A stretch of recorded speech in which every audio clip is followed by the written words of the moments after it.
mehinaan illaa jedhaa kun gurraattuu yoom tola. Ustaaz ibsaadhaaf Nasraa akkasitti walitti fidduu maaltu ta'aa jira?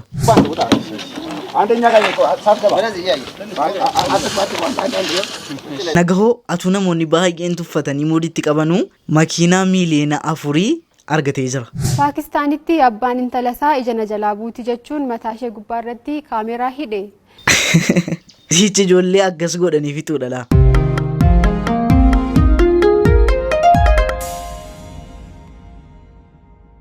Assalamu alaikum. Ashama kam jirtu hordoftoota fi kabajamtoota Oromoo Show har'asigaa viidiyoo kabraatiin isin deebi'eetan jira. Akkuma beekamu viidiyoo bobbaarsoo bashannansiisoo baay'ee isin qabadhee dhufeetan jira. Xiqqoomma sagaleen koolaa yoo isinitti karris kalisa isinitti himeen ture xiqqoo utaalloon naqabee jira. I know utaalloon kun natti deddeebi'e akka wayii. Atu warra qabaadde akkasii miti. Challenge daily amma guyyaa 30tti wal duka viidiyoo gadhiisna jedhee ture. Meeme innis eegalee ture. Kaleessan gadhiisna itti fakkaata. Meeme isaan haasa'eetan yoo danda'ame day 1 jenna har'a jechaadha. Tiin dubbadha day 1 jenna. Challenge guyyaa 30 fi hojjanne yaada keessaniin yookaan immoo commenti keessaniin adabbii qaba. Maalifu warreen gara channel kanatti haala dhuftan dabaa subscribe godhaati. Maatii channel kana ta'an isiniin jira viidiyoo kanas hundi keessanuu akka like gootanii jalqabdanu kabajaan isin gaafadha. Gara viidiyoo har'aatti.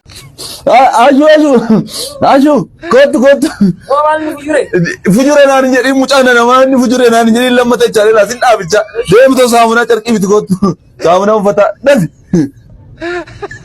Abbaa suuqii saamunaa carqii naa kennime.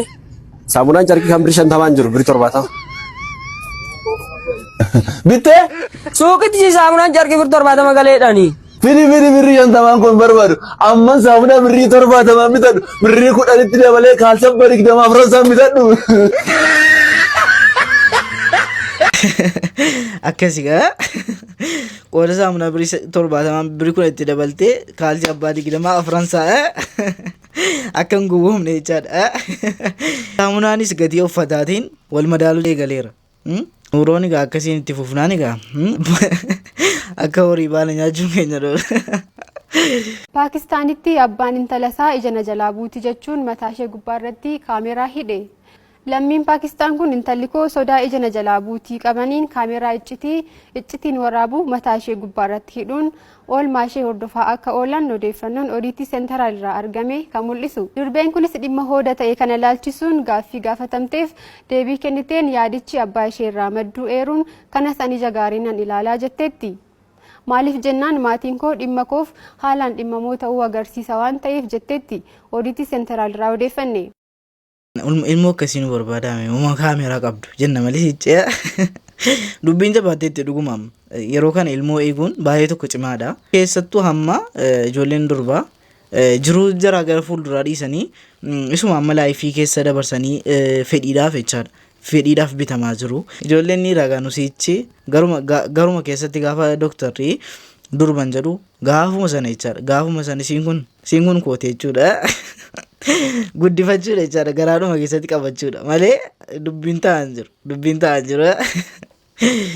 Wallahi billahi warri nu dura yaatanii onnee shamarranii miitanii alatti nu hambiftan rabbi alatti isin hambisu yoggaa shamarran keenya ni jaalanne jennee itti dhayin onneen tiyya miidha qabdi eenyuma qaddila kana deemee miidhu jira guutuun isii miidhuma qabdi saniifuu akkamiin nu mala nuti miskinni alatti hafne jechuudha uummanni deemee miidhu jira kamiidhu kabiraa kammoo itti rakkatu kabiraa katti rakkatu nu kamiidhu durriyyee nuti miskiinaa nu heeruma onneen miidha nu qabdi jechaan olina ka isin miidha kuteewu.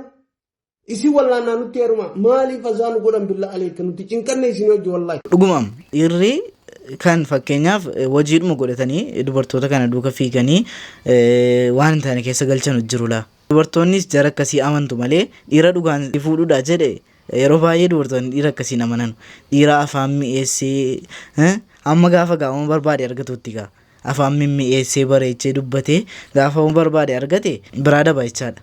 Dhiira akkasii amantanii kaatanii dhiira immoo dhugaan isin fuudhuudhaaf barbaadu onneen koo cabeeraa an akkasii ammas of eeggadhaati dhiiran amaninaa jechuun barbaada. Wanti isiniin jechuu barbaadu konfidensiidhumaaf iyyuu gara fuulduraatti jireenya bareedaa keessa galuudhaaf iyyuu ati ofitti amanamummaa qabaachuu qabda. Ofitti amanamummaan kee immoo maaliin beeksisa?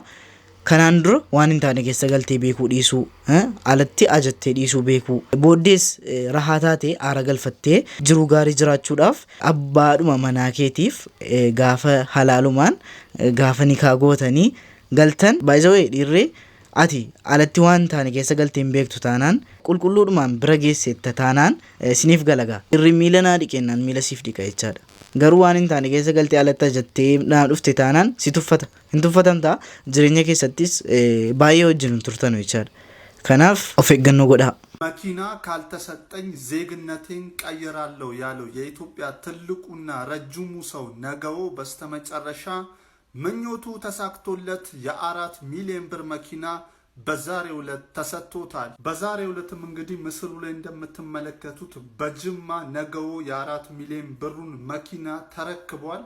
እንግዲህ ነገው እንደሚታወቀው በታክሲ ለመሄድ እጅጉን ይቸገር ነበር። በዚህ መኪና ግን እንደ ልብ መንቀሳቀስ ይችላል።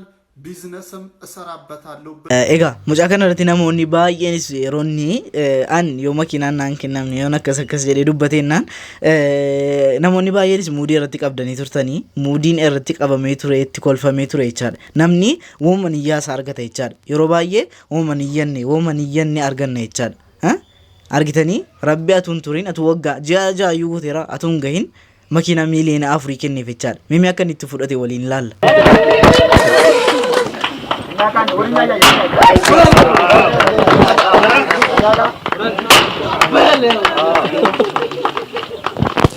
Thank you.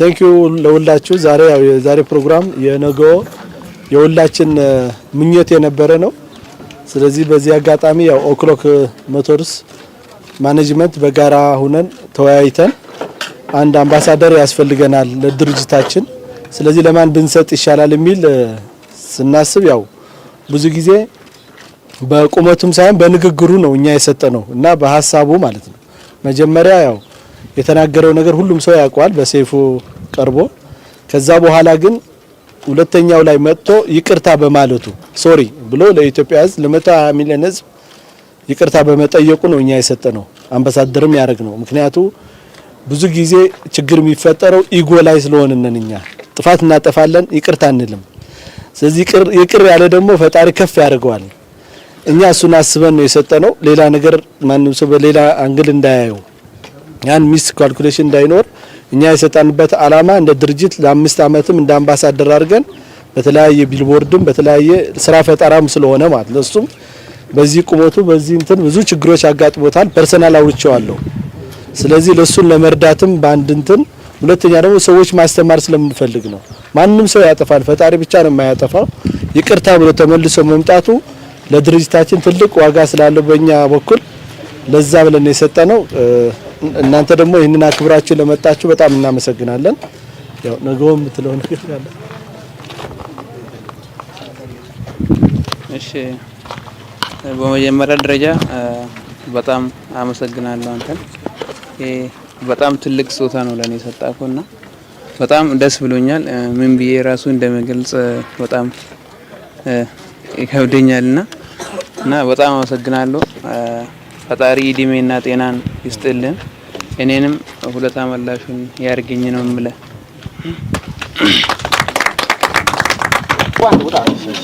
አንደኛ ጋር ነው ሳትገባ ስለዚህ ያይ አጥፋት ማለት አንዴ አንዴ ከፈተታ ግባስ ያው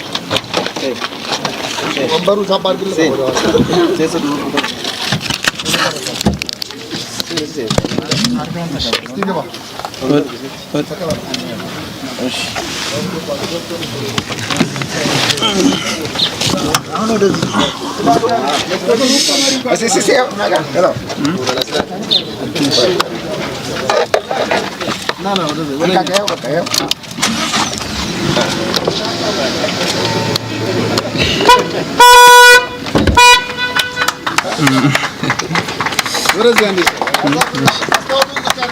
Masnaotin orada. Ricalı.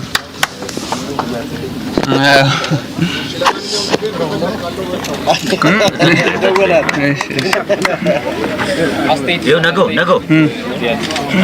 ምንድነው የተሰማው ነገር? በጣም ትልቅ ደስታ ነው ተሰማኝ። እንግዲህ እንደምታዩት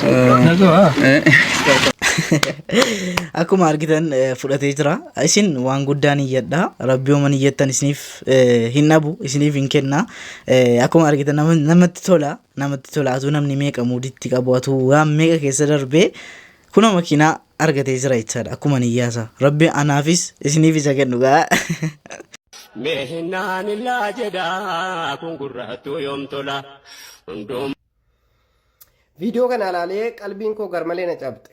Sababiin isaatu maaliif jennaani wanni isin hubachuu qabdanu waa sadi irratti abadal abadi waliin dhiibnu. Waa sadi tokkoffaa irratti rasuulli rabbii gaafa tuqaman, lammaffaa irratti qur'aanni rabbii gaafa tuqamu waliin dhiisnu, sadaffaa irratti daa'in keenya ulamaan keenya kan nuti waa'ee akiraa keenya irraa barannu gaafa isin akka hin taane tiraaree keessa laaxanu callinnee isin hin laallu jechuudha. Oromoon maal jedhama maakeetu mi'a wal fakkaatu wal biratti fannisuu jedhama. Isinis nama ni qabdi. Kanuma akkasii sana fiddee biratti fannisuu qabda silaa. Kanaafuu viidiyoo kana qaxxitaa kaasi. Kan rabbiin sodaatu yoo ta'e. Lammaffaa irratti immoo aktiivistii kee, poolitikaa kee, maal kee, abbaa barbaadde mootummaa biyya bulchuu kaasiiti. Haga asaalidha. Garuu daa'ii keenya, ulamaa keenya, ustaazota keenya gaafa tutte wallahi hamleen nu caba. Wallahi suma dhugaa rabbi sitti maan. Akka hin taanetti diinii keenya hin tuqinaa. Akka hin taanetti yoona namni kun nama muslimaati. Wallahi yoona namni kun nama muslimaati. Namni akkana godhu kun. Wanti dhaqanii ustaaza fidanii nama ayinataa kanaati waliin maala keetti nama dabbara dhugaa rabbi dubbachuu ta'a. Jettanii uuman taane hojjetaa jirtu asirratti maaltu ta'aa jira? Namoonni wanta akkasii hojjettanii dhumti gadhiistanu xiqqoo mataadhuma keessatti isin nagaamu ustaaza kanatti yeroo akkas gootanu jechaadha. Xiqqoo namatti ulfaata. Egaa maaliif viidiyoon irraa qabadhee dhufe kana fakkaata? Isinitti toleera, isin bohaarsee, isin gammachiiseera yaada. Amma viidiyoo kabiraatiin walitti deebinutti Oroos Show.